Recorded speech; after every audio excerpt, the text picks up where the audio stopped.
준공기한은 없습니다. 개인 주택을 지을 때 가장 문제된 게 사기거든요. 그리고 지식과 어떤 생활이 매칭이 안 되는 거예요. 경제를 가르쳐야 돼요.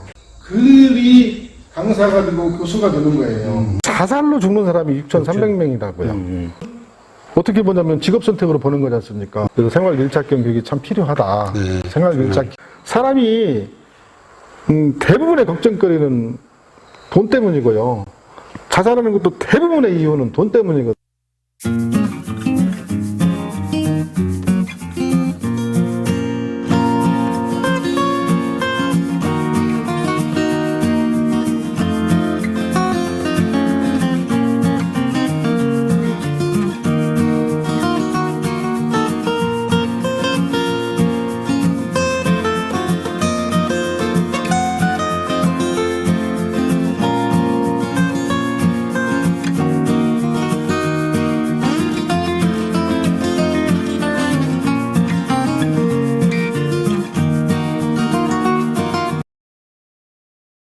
본인이 집 짓는 것들을 되게 이제 그 조그만 뭐 농막 수준 이런 것들은 시도를 해요. 그리고 옛날 오래된 그 농가들 있잖아요. 그 리모델링 좀 하는 정도.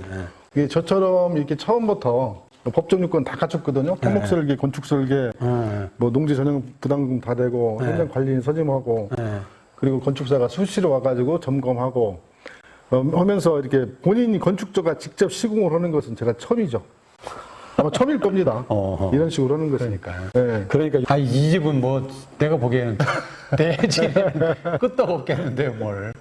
네, 여기는 만약에 진도 7 정도의 지진이 온다고 하더라도 6개 트러스, 이 트러스도 제가 다 열을 걸려 짠 거거든요. 이 6개를. 이 트러스가 다 이렇게 걸어주기 때문에 여기저기 지그재그로 다 짜맞춤식으로 돼 있어요. 이게 트러스가 주저앉는다 해도 집이 이렇게 무너날 일은 전혀 없어요. 나는 집에 이렇게 철골 같은 거, 이런 거 들어가는 줄 몰랐네. 근데 모르는 게 아니라 이 집이 특별하겠죠. 이제 기둥으로. 되게 이게 경량 철골조라고 하더니 이것을 경량 철골조 주택이 사람들이 이제 편견이 있고 그러는데 아까 보셨던 그 우랬던 판넬 이런 것도 다 불연제를 다 썼고 이제 사실 단층 건물 같은 경우는 화재로부터 위험하지 않아요. 법적으로 3층 이내는 그 불연제를 안 써도 돼요. 준불연제죠, 정확히 얘기하면. 3층 이상 고층 건물은 준불연제를 쓰도록 돼 있어요. 근데 단층임에도 불구하고 이제 그렇게 했고 인식이 판넬집은 뭐 불에 화재에 약하다. 근데 대한민국 아파트도 그렇고 모든 건축물에요. 그 교수님이 사시는 아파트에도 그 석고보드 안에는 스티로폼이 다 들어가 있어요. 그 법적 기준으로 그걸 안 넣으면 안 돼요. 전북 같은 경우는 135T의 단열재를 넣어야 돼요. 망치 들고 우리는 상상을 못하죠. 근데 이제 여기 경량철골조는 이제 용접을 할 줄 알아야 돼. 근데 용접은 조금만 배우면 누구나 해요. 어렵잖아요. 용접이 가장 큰 공정을 차지하죠. 용접이. 지금 다 이런 거 용접해가지고 다. 네, 다 용접해서 올린 겁니다. 아니, 그럼 저기다 용접해가지고 이제. 올릴 때는 크레인으로 이제, 크레인으로 들어가지고 그것도 이제 저기 보시면 우리 이제 구독자들은 잘 아는데 제가 저 트러스 자리 받침틀이라는 것을 독창적으로 만들었어요. 저 U자 모양으로 있잖아요. 그걸 만들어서 붙여놓고 크레인을 올려서 딱 끼우면 스스로 서는 거예요. 그러니까 그렇지 않고 이제 사람이 올 때는 최소한 대여섯 명, 뭐 67명이 달라들어가지고 일일이 수직을 맞춰가면서 용접을 해야 하잖아요. 그렇네. 근데 저걸 미리 해놓으면 딱 끼워 맞추기만 하면 되는 거죠. 그렇네. 안에는 백화태도 목재 있고 이제 지금도 제재소에다 주문해놨는데 이런 기둥 보시듯이 이런 기둥들은 이제 이런 철기둥 같은 거 안으로 다 숨어요. 숨고 이런 걸 살려가지고 쌤이 한옥처럼 만들 거예요. 지금 이거까지 이 정도 하는 데까지는 얼마나 걸리셨어요? 기간은? 8, 9개월. 8, 9개월. 네. 그것도 토요일날, 일요일날 이런 날짜로 오늘 같은 날 그러면 이런 날짜로 따지니까 한 4개월은 안 되고 4개월 정도 됐겠네요. 우리 같이 이런 날짜로 시간 다 뺏어버리고 오늘 같은 날. 아니에요. 오늘은 보통 제가 일을 9시나 10시 시작해가지고 5시면 끝내요. 왜 그러는 분이 이 장기전이라 막 과욕으로다가 오랫동안 이렇게 하고 그러면 지쳐요. 그래서 싸부작 착공기한은 있어요. 건축허가를 받으면 2년 내 착공을 해야 되는데 네. 준공기한은 없습니다. 언제까지 준공해야 한다든가 그런 것은. 착공은 이미 시작했기 때문에. 네. 그게 안에 이제 가구 있잖아요. 뭐 싱크대부터 시작해가지고 수납장, 뭐 욕실 수납장, 뭐 거실에 있는 수납장, 책장 이런 거 다 제가 만들 거예요. 그죠? 막 머릿속에 집이 그려져 가지고 있어요. 공정이 딱 있죠. 근데 그것이 이제 예전에 세채를 쟀었기 때문에 지금처럼 세채를 졌었어요. 목조주택으로 30평 졌었고 벽돌조로 25평 졌었고. 대단하시네, 이 정도면 상당히 건평으로. 이 안에만 이제 35평이요. 그러니까요. 아니 이렇게 크게 짓는 건평으로는 좀 큰 편 아닙니까? 큰 편이죠. 큰 편인데 이게 제가 좀 크게 한 이유가 이제 평면도인데 제 아버지가 92세인데 여기 계시다가 이제 아파트로 가셨거든요. 뇌졸중으로 이렇게 떨어지셔가지고 병 가까운 데로 옛날에 큰일 날 뻔하셔가지고 시내에 계신데 연세가 드실수록 공간이 넓어야겠더라고요. 나이가 들수록. 휠체어 같은 것도 자연스럽게 막 다니게.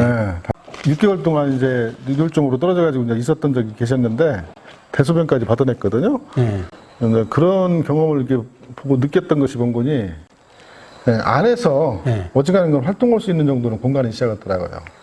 근데 30평이든 35평이든 뭐 40평이든 약간의 건축비 차이는 있지만 저같이 직접 짓기 때문에 큰 차이가 없어요. 큰 차이가 없고 대개 이제 30평을 기준으로들 많이 하는데 뭐 둘이 산다고 하면 30평도 충분하죠. 방은 3개고. 그래서 저는 이게 이제 100세 시대잖아요. 그러니까 노후 준비를 하는 겁니다. 그리고 지금 하나의 그 사업을 개설한 거예요. 이게 혼자 짓는 것도 아니고 이 집 과정이 계속 공개되면서 많은 분들한테 노하우도 주죠. 그러니까 이것을 또 다른 어떤 걸로 이렇게 파생되거나 이렇게 확대되잖아요. 가치가. 우리가 대개는 혼자 어디 가서 자기가 집만 짓고 그냥 살면 그걸로 끝이잖아요. 근데 그 지어지는 과정의 노하우가 많은 사람들에게 전파되면 가치가 훨씬 늘어나는 거예요. 그렇죠. 마찬가지고 거기에서 새롭게 다시 어떤 그 사람들 이거 보고 자기가 또 해보고 싶은 아이디어가 나오고. 그렇죠. 저보다 더 좋은 아이디어가 나올 수도 있고 또 부족한 부분은 앞서도 말씀드렸지만 제가 네이버 카페를 만들었는데 콘텐츠를 좀 보강해가지고 하는데 한마디로 얘기하면은 건축주하고 빌더하고 일자리를 구한 사람을 매칭시키는 거예요. 전국망을 구축할 것이고 또 집을 짓는 업체들 있잖아요. 우수한 그런 기술력과 또 이런 것들을 가지고 있는 데는 시공 능력이 있는 데는 또 매칭을 시켜주고 그런 플랫폼을 만들 겁니다. 그래서 개인 주택을 지을 때 가장 문제된 게 사기거든요. 굉장히 사기 당하는 게 굉장히 많습니다. 그리고 꾸준하게 게 없어요. 공법이 천차만별이고 또 빌더들이 이 현장 일을 하시는 분들이 체계적으로 교육받은 시스템도 아니고 받을 수 있는 그런 길도 없어요. 그냥 주먹구지로 배운 게 현실이거든요. 그래서 그런 것들 좀 욕심을 부리면은 기술을 전수할 수 있는 그런 뭐 세미나 형식의 뭐 그런 교육기회도 제공하고 이제 그럴 생각이죠.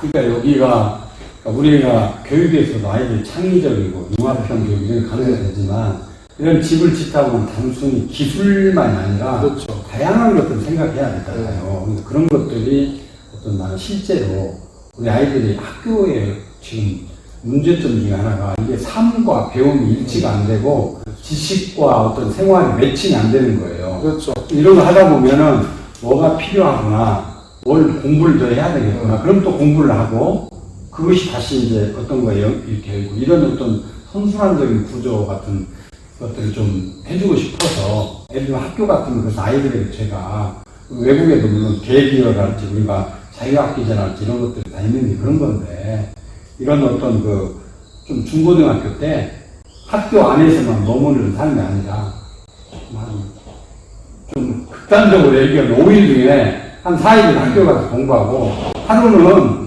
자기들이 좀 해보고 싶은 데 가서 탐색하고 구경하고 경험하고 이렇게 하다 보면 좀 좋지 않을까 해서 그런 구상을 막 하고 있어요, 지금. 아, 굉장히 제가 네. 듣는 굉장히 반가운 말씀이고요.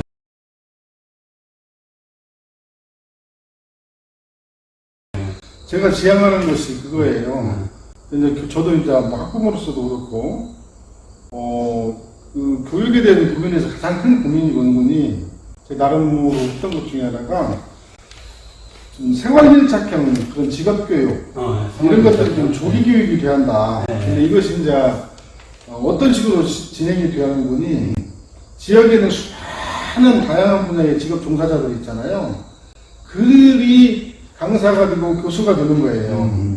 그러니까 전문가니까. 그렇지. 교수님이 아까 말씀하셨듯이 뭐 5일간의 수업 일주일이면은 하루 정도 나가서 체험한다 했잖아요. 체험을 뛰어넘어서 뭘 가르쳐야 되는 분이 경제를 가르쳐야 돼요. 경제. 다시 말하면 경제를 우리가 이제 경제는 생산활동, 소유활동, 그럼 세금을 납부하는 뭐 이런 것을 경제활동이라고 하잖아요. 쉽게 얘기해서 수익이 어디서 나오냐. 이 수익 창출을 어떻게 보느냐. 아이들도 어른도 결국 가장 관심이 받는 돈 문제예요. 직접적으로 보면은 되게 이제 두루뭉실하게 경제적이라고 하는데 돈 문제거든요. 돈이 굉장히 중요한 것은 자본주의 기반 원리가 또 돈이잖아요. 자본주의에 살면서 정작 그런 경제교육을 학교에서 안 시킨다는 얘기죠. 그래서 교수님께서 그런 고민들을 제가 좀 주문을 드린다 보면은 학교 교육 과정에 반드시 경제 금융교육을 시켜야 한다. 경제 금융. 유아교육은 지금 공교육과정으로 정식으로 들어오지 않았으니까 초, 중, 고를 놓고 봤을 때, 그 초중고 19살 때까지만 해서 나 행복하면은 인생이 행복하냐? 그건 아니죠. 사회에 나가. 20살 넘어서 사회에 나왔을 때, 대학을 갔든 어쨌든, 올 상반기에 우리나라 그 자살자 수가요, 6,300명 정도 되거든요. 우리나라 저기 뭐 청년 자살률, 노인 자살률, 노인 빈곤율, 전체적인 자살률 1위잖아요. 그렇죠. 코로나는 상반기에 2,300명 정도 되거든요. 자살로 죽는 사람이 6,300명이라고요. 그러면은 이 사람들 중에서 청년 세대가 몇 프로인군이 20, 30대가요. 뭐 40, 50% 정도 돼요. 그게 뭔군이 사람이 그 대부분의 걱정은요. 대부분의 걱정은 따지고 보면은 돈 문제예요. 돈 문제가 우리가 이제 돈 얘기를 직접적으로 잘 안 하지 않습니까? 마치 좀 천박해 보인다고 그러랄까? 뭐 이런 게 돈이라고 안 하고 뭐 경제적이라는 용어를 쓰는데 정확히 우리가 기본적인 생활을 유지하고 가치 실현을 하는데 우리가 돈을 직업을 선택해 가지고 어떤 이루고자 하는 꿈 같은 게 있지 않습니까? 이게 가치 실현이잖아요. 그렇죠. 그 베이스가 돈이라는 얘기죠. 근데 그 돈은 어떻게 보냐면 직업 선택으로 버는 거지 않습니까? 네. 그런데 그것을 보통 교육 과정에서는 전혀 경제도 뭐 심지어 노동 문제까지도 인권하고 직결되는 거잖아요. 먹고 사는 문제하고. 2030이 자살률이 많은 것이 바로 그런 겁니다. 미래 세대, 미래의 내 불확실성이 다 증폭되어 있는 거죠. 그리고 뭐 최근 코로나 전국 때문만 아니라 작년도 그렇고 재작년도 그렇고 1년이면 13,000명 정도. 일개 사단이 소멸하는 거예요. 근데 우리나라 사람들이 이 자살률에 대해서 굉장히 좀 무감각해져 버렸죠. 개인 문제로 치부해버리고. 그러니까 내가 먹고 사는 직업 선택의 문제는 내 개인의 생활 기반을 조성하는 거라면 기후 문제, 생태계 문제, 환경 문제 이런 것들은 나 혼자 잘 먹고 잘 사는 것이 아니라 공동체가 같이 노려보지 않으면 어려우니까. 어려운 거죠. 그러니까 그런 것도 깨닫게 교육들을 되고. 했으면 좋겠고 이제 그 교육이 이제 말처럼 쉽지 않다라고 느끼는 것들이 결국은 이제 여러 가지 장애인이 있는데 제가 볼 때는 우수한 인재 이런 분들 또 생활형 그 직업에 종사했던 분들의 그 교직으로 진입 기회 부족 뭐 이런 것들도 한 몫으로 한다. 그래서 교직에 그분들을 뭐 등용한다는 것이 아니라 이렇게 인력풀을 구성해가지고 강사로도 활용하고 네네네. 현장 실습형으로도 가고 네네. 그래서 생활 밀착형 교육이 참 필요하다. 네. 생활 밀착형 경제교육. 자유학교 이제 박근혜 정권이 그래도 교육계 화두로 그래도 좀 긍정적으로 평가할 수 있는 게 자유학교 자연학년제였는데 네. 따져놓고 보면은 취미생활 수준의 호기심 수준의 체험이었지 먹고 사는 문제고 지켜지는 건 아니잖아요. 대표적으로 예를 들면요, 교수님. 네. 우리는 학생들을 꿈이 이렇게 교육부 사무실 미래 장래 희망이 뭐냐고 조사를 하잖아요. 네. 대체로적으로 인기 있는 직종이 뭐라고 생각하십니까? 저 잘 아시잖아요. 지금 공무원. 공무원이 제일이고, 네. 뭐 최근에 뭐 운동선수, 연예인, 뭐 의사, 법조인, 뭐 이런 정도 경찰, 뭐 교수, 뭐 이런 거 뭐. 아이들이 직업을 얘기할 때 10개를 넘지가 않습니다. 경험해보지 못하네. 그러니까 근데 그것은 어디서 생활 속에서 경험했던 거거든요. 선생님은 맨날 만나고 공무원도 그렇고 또 TV에서 연예인들, 운동선수 이 사람들 나와가지고 소득이 얼마네 뭐네 결국 아들도 잠재적으로는 미래에 내가 성인에 대해서 뭘 먹고 살 거에 대한 고민이 있거든요. 그래서 일단은 돈을 잘 버는 거. 돈을 잘 번다고 잠깐 제가 주장하니까 마치 막 천민 자본주의를 얘기하는 거 그건 절대 아니고 사람이 대부분의 걱정거리는 돈 때문이고요. 자살하는 것도 대부분의 이유는 돈 때문이거든요. 그러니까 기본 생활은 되게 해줘야 한다는 얘기죠. 우리나라 직업이 지금 17,000개 정도 된다고 그래요.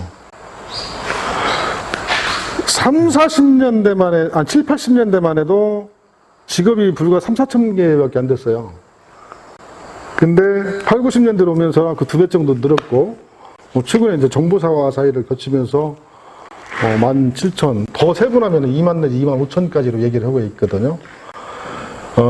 그럼에도 불구하고 일자리는 굉장히 불안정하죠. 종류는 많아졌는데 왜 그러는 건지 우리가 IMF 겪고 그러면서 대표적으로 비정규직이 양산돼가지고 됐죠. 경제활동인구가 우리가 이제 한 2,700, 800만 되잖아요. 임금 노동자가 한 2천만 명 정도 되는데 월급쟁이가 네네네. 그 중에서 비정규직이 뭐 900만에서 1000만 정도 왔다 갔다 하거든요. 거의 절반 정도가 비정규직이네. 근데 비정규직이 이게 악순환인 겁니다. 정규직이라고 하더라도 조기퇴직이 또 하고 있고. 그러니까 노후가 전혀 없는 거죠. 그 미래에 대한 불안은 결국은 내수 경제와도 직접적 연관이 있는 거죠. 왜 그러냐면은 내 미래가 불안하니까 소비를 않는 거죠.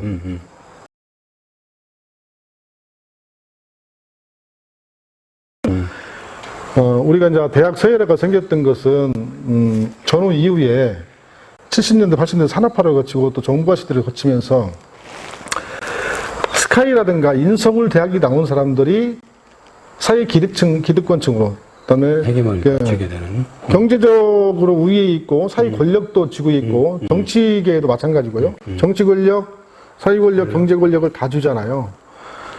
이런 경험이 있잖아요. 기성세대가 살아왔을 때 선험적 경험이 있어요. 그래서 공부가 사실은 성공하는 데 있어서는 가장 가성비 좋은 거라는 걸 우리가 인정을 하고 들어가야 돼요. 공부가, 네. 학력이. 네네. 근데 우리는 지금까지 뭘 냈는 분이 가들을 위해서나 무조건 그 공부 잘하는 애들의 포커스를 맞춰가지고 교육을 진행을 했어요. 그러면 공부 못한 애들은 그럼 버리는 거냐? 그건 아니지 않습니까? 그 친구들을 끌고 가야 할 거 아니에요. 그럼 뭘로 끌고 가냐? 학력으로 갖다 성공하고 싶은 사람은 학력으로 그냥 가도록 하고 학력이 안 되는 친구들한테는 아까 말씀드렸듯이 육체노동도 있고 정신노동도 있고 앞으로 4차 산업혁명 미래 사회에 변화하는 것은 4차 산업혁명 이것은 산업의 변화하고 경제 활동의 변화란 말이죠. 이런 거 매칭은 직업 생활 밀착형 직업 교육을 강화해 가지고 그래서 좀 더 나간다면은 옛날에 농고 있었고 상고 있었잖아요. 지금은 일반고 있고 특목고 있고 뭐 이렇게 특성화고 몇 개 있는데 지금은 더 세분화시켜야 한다고 봐요. 저는 특히 고등학교 교육과정이라도 디테일하게. 저같이 지금 유튜브를 하면서 이렇게 직접 집을 짓는데 이 건축 종사자들만 해도 전문성을 발휘하면은 장점이요. 전문가 수준의 수입을 올리고 올 수가 있고요. 또한 100세 시대에 걸맞는 직업이기도 해요.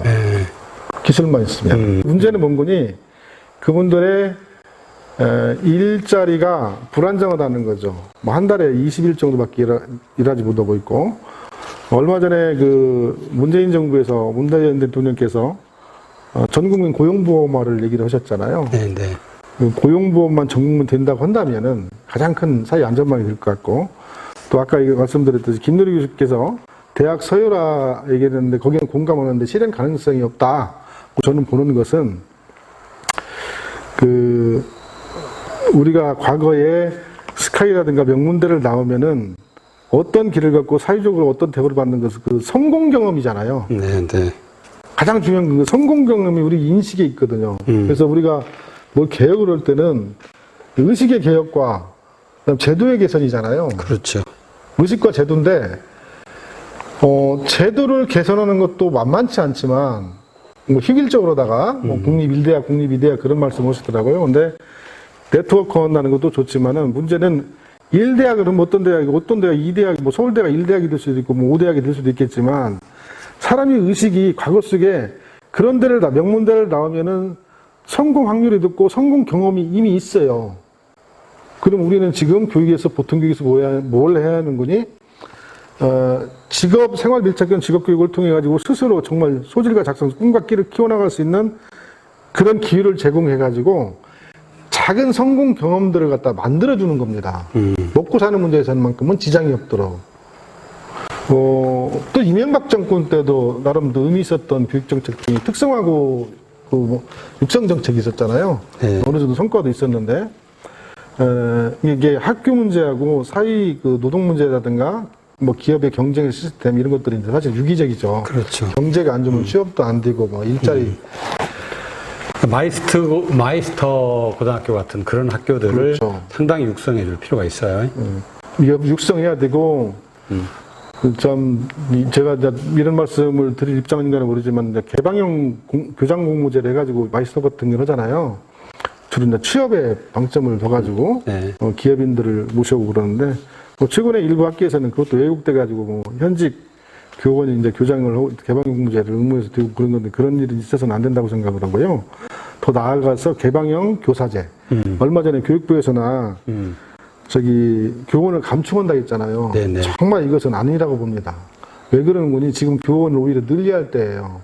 아까 제가 말씀드렸던 생활밀착형 교육이 되려면은 고등학교도 더 분화돼야 되고 대규모 막 1000명씩 학급당 학생 수도 줄여야지만 더 중요한 것은 학교당 학생 수도 줄여야 돼요. 그렇죠. 네. 대통령이 큰 틀은 대통령이나 중앙정부에서 교육부나에서 큰 틀을 잡아줄 수는 있는데 디테일을 만드는 것은 맞아요. 결국은 자치. 교육자치 네, 맞아요. 틀 아래서 이루어져야 하거든요. 그래서 저도 이제 걱정하는 게 우리 지역이 사람 많이 떠나고 지역의 붕괴, 지속 가능한 사회가 거의 불가능한 이런 그렇죠. 상황까지 와버렸는데 교육이라고 하는 게 개인의 행복도 매우 중요하지만 또 사회의 여러 가지 것들을 계승 발전시키고 다음 세대로 연결하는 중요한 그렇죠. 고리 역할을 하는 거거든요. 그러니까 우리 지역의 미래를 막 떠나고 어렵고 붕괴되고 다 걱정하지만 진짜 지역을 어떻게 일굴 것인가 이 고민을 사실 지역에 있는 사람들이 해야 되는데 그냥 교육이 답이다가 아니라 어떤 교육을 통해서 어떤 사람을 길러내고 그것이 우리 지역의 인재로서 지역에서 어떤 역할을 할 수 있도록 해줘야 되는가를 큰 로드맵으로 잡고 지금 위원장님 말씀하신 대로 구체적으로 아이들이 생활 속에서 내가 무엇을 하고 어떻게 살아갈 수 있을 것인가 이 문제가 해결된다면 막 직장 찾아도 그렇게 갈 일이 없죠. 예를 들어서 네. 장수는 그 사과하고 한우가 유명하잖아요. 네. 우리가 인재라는 거에 대한 그 왜곡된 관념이 있는데 인재면 학력을 꼭 등식화를 시키거든요. 그건 진짜 아니거든요. 네. 인재는 뭐 예를 들면 장수는 학생도 몇 명 안 돼요. 그럼 저는 항상 안타까운 게 어떤 분한테도 제가 그런 얘기를 했었는데 장수 사과는 땅이 몇 평 있어가지고 몇 줄을 심고 오면은 이번에 올해는 뭐 굉장히 작년에는 굉장히 폭락을 했었죠 사과값이 리스크는 있고 수익은 어떻게 창출이 되고 그리고 거기에 대한 내가 땅이 없다면 임대농으로 할 것인지 아니면 구입을 할 건지 거기에 대한 혜택은 뭐가 있는지 이런 것들을 좀 학교에서 알려주면 좋겠고 그다음에 근데 그것을 지금 20살 30살 먹은 사람들을 대상으로 하고 있거든요. 그렇지. 그 한우는 농가는 어떤 식으로 하고 근데 정작 사과 농사는 아버지도 한우 농사는 아버지도 그걸 개념화해서 이렇게 안 해주거든요. 또 생각조차도 안 하시고. 네. 근데 그게 마을 교육이고 지역 교육이거든요. 뭐 취지가 생활교육이지, 됐든 생활교육. 통락이 됐든 뭐가 됐든 그래서 카센터가 됐든 그러면은 항상 네, 그런 분들한테 이게 학생이 만약에 거기서 실제로 생활 밀착형 직업 교육을 받는다 그러면은 전 학생 일정이 중요하지 않다고 생각합니다. 사실 유연성 있게 좀 해가지고 뭐 하루가 됐든 또 아니면 방학주를 이용한다든가 해가지고 그 학생한테는 직업 체험에 따른 그것도 노동 대가를 줘야죠. 그것을 업주가 부담하는 게 아니라 교육청에서 지원해줘야 한다고 봅니다.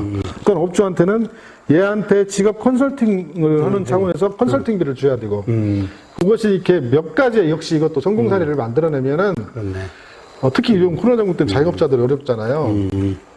그러면 생활민증 거기서 파생되는 여러 가지 생각들이 이제 학생들이 생기게 될 거예요. 그럼 내가 뭐라면은 먹고서 뭐 살겠구나.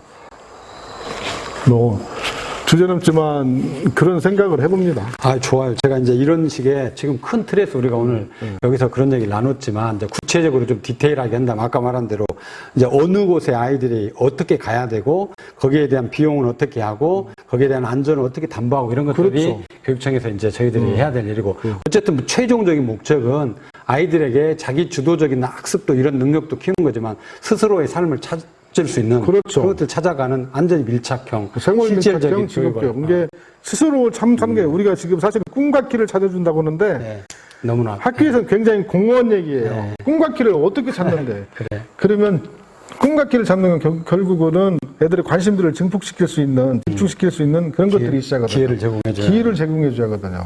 교수님이 말씀하신 이런 것들을 또 제가 얘기했던 것들이 성공 사례로다가 이렇게 보면은 의식이 변화가 됐기 때문에 자연스럽게 좀 완화되지 않을까 이런 생각이 들고 다만 고교사회라 같은 경우는 제도 계약으로 단막에 저는 할 수 있다고 봐요. 대표적으로 특목고라든가 자사고, 또 일반고 이런 것은 이게 제도의 문제거든요. 그렇죠, 그렇죠. 인위적으로 만들어 놓은 그래, 구조거든요. 그래. 의식이라기보다는 이 제도를 만들어 놓고서나 사람들이 이제 의식이 이제 그걸 따라가면서나 이제 뭐 특히 이제 경제적 강자들 유리한 구조를 만든 건 이건 기회의 불평등이죠. 왜 그런 거니 특목고나 자사고로 가면은 경제적 비용 부담이 크지 않습니까? 그렇죠. 그러니까 이것은 경제력이 없는 학생들한테 역으로다가 기획을 박탈하는 것이기 때문에 기회 불평등 제도 고교서열화는 정말 폐지가 당장이라도 돼야 되고 다만 대학서라는 우리가 사회적인 일반적인 인식이 있고 또 실현 가능성이 부족한 이유 중에 하나는 거기 출신들이 너무 많다는 얘기죠. 현실적으로. 현실적으로 그래서 공부로 성공할 수 있게 할 사람은 공부로 성공을 하고 내버려 두고 또 공부가 아닌 내가 어떤 기술이라든가 생활 속에서의 생활 밀착형 직업교육 등에서 내 경제적인 삶을 갖다 영위해 나갈 수 있는 그런 것들을 갖다 체득이 된다면 그걸로 먹고 사는 길을 찾아가고 그렇죠. 그러면은 고생한다는 거죠. 이제 잘 나가는 사람을 끌어내는 거 그게 잘 나간다고 볼 수 어떨지 모르겠지만 부족한 부분을 갖다가 끌어올려 업그레이드 시키는 게 저는 훨씬 빠른 길이라고 봅니다. 그래요.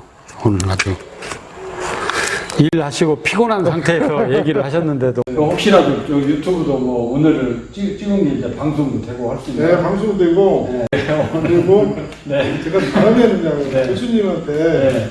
인터뷰 요청을 할거예요. 아, 네.